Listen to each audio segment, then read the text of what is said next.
Imagine the perfect symphony, multiple instruments working in harmony to create a musical masterpiece.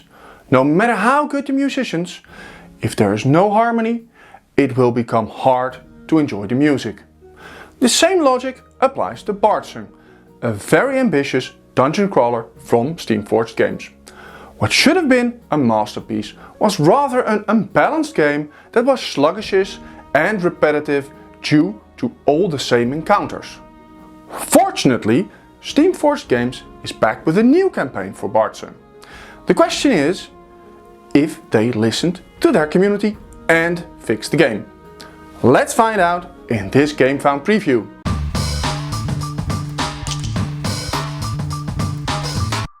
Let's quickly take a look back at Bardsung. Frank backed it on Kickstarter in 2020 for £121.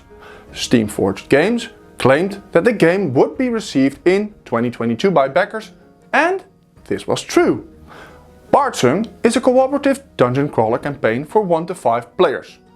The shipping and communication was quite a breeze compared to most other board games sold via Kickstarter or GameFound. Like we said before, Bardsung is a dungeon crawler campaign game for 1 to 5 players. This is a complete down the middle of the road take on campaign games. But there are some nuances to be made. The setup is relatively light, there isn't that much that needs to be placed on the table at the start of the game. Saving a game isn't good, but because it doesn't have that many moving parts, it also isn't that bad. The characters are a been there, done that kind of situation. The only truly original element in Bardsung is the setup of the dungeon. Nothing except for the start and points of interest are common knowledge. The dungeon you're exploring is determined by drawing cards with parts of the map on it and placing it in a position that is favorable to you. From what I've seen, Bardsung was one of the first to implement the wandering monster in a board game. It is still quite a unique feature. Bardsung scores a 7 out of 10 for its originality. When that setup is complete, a round of Bardsung starts with players and enemies shuffling their archetype cards to determine the marching order. When cards are placed in order, abilities depicted on the cards are activated. Some enemies will be placed further back in the marching order, while others are placed forward. Players can use their hero with its abilities and weapons, which can be upgraded to a small degree. In combat, players need to roll dice and tally up the stats to reach above the enemy's depicted strength.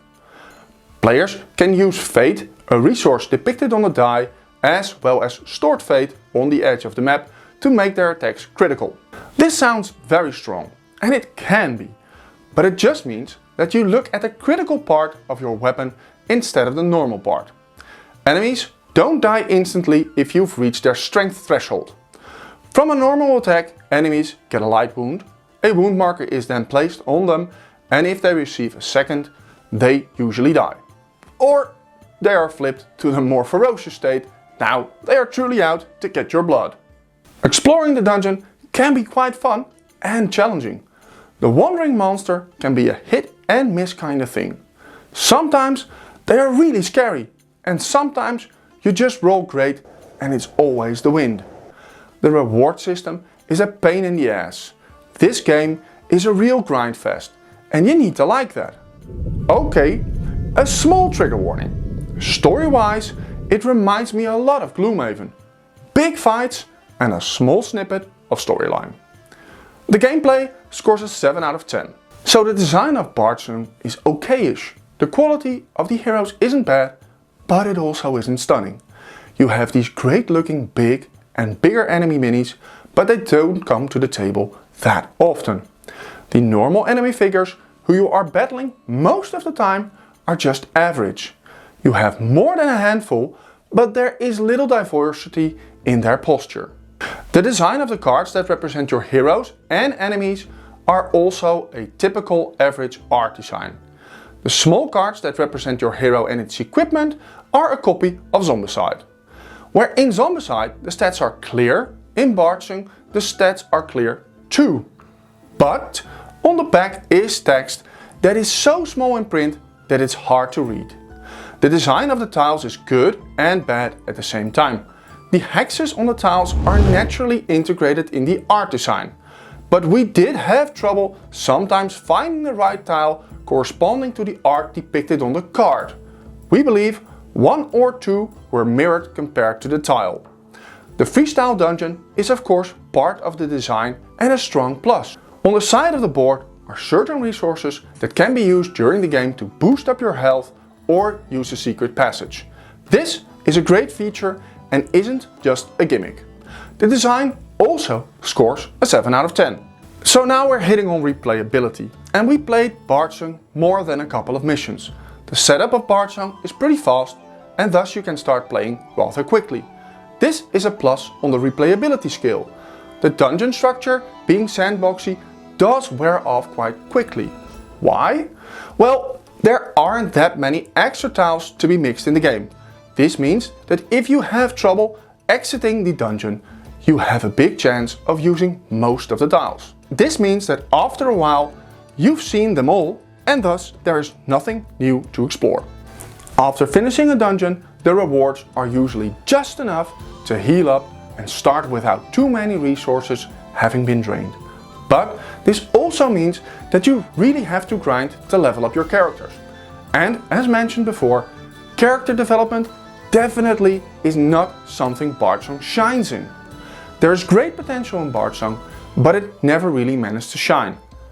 That is a shame, and that is why we put the game away. Writing this script does make me enthusiastic, or maybe better said, nostalgic, to getting it back to playing it. Yet the endless grind without any real engaging storyline gets me down to earth quite quickly again.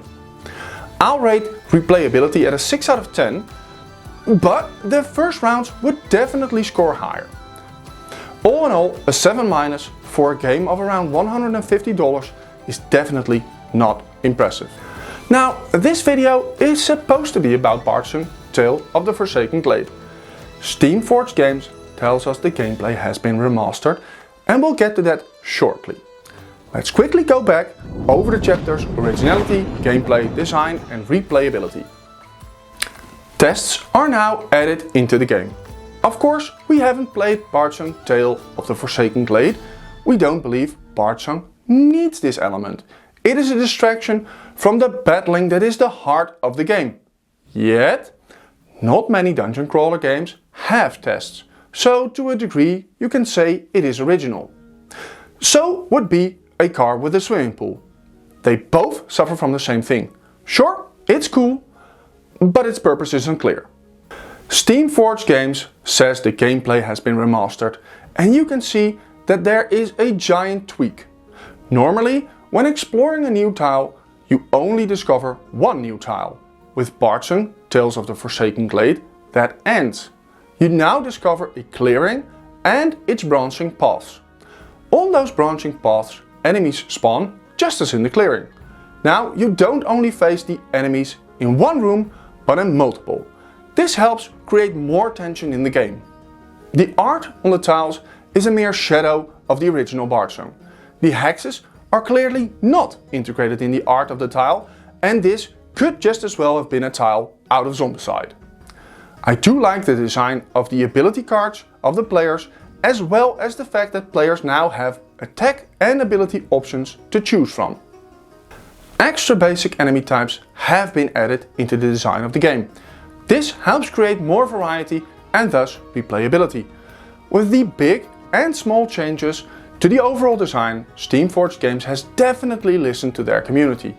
Also, you can buy an upgrade pack for the original Bardsung for just £13. This is something Frank should definitely consider. I'll rate Bardsung Tales of the Forsaken Glade at an 8 out of 10. It's surely the improved version of the original, though that was not that high of a bar to set. What are your thoughts about Bardsung, the original version, this GameFound campaign, and Bardsung Tales of the Forsaken Glade? Share your thoughts with us, like this video, or even consider subscribing. That's it for now. Thank you for watching, and we'll see you in the next video.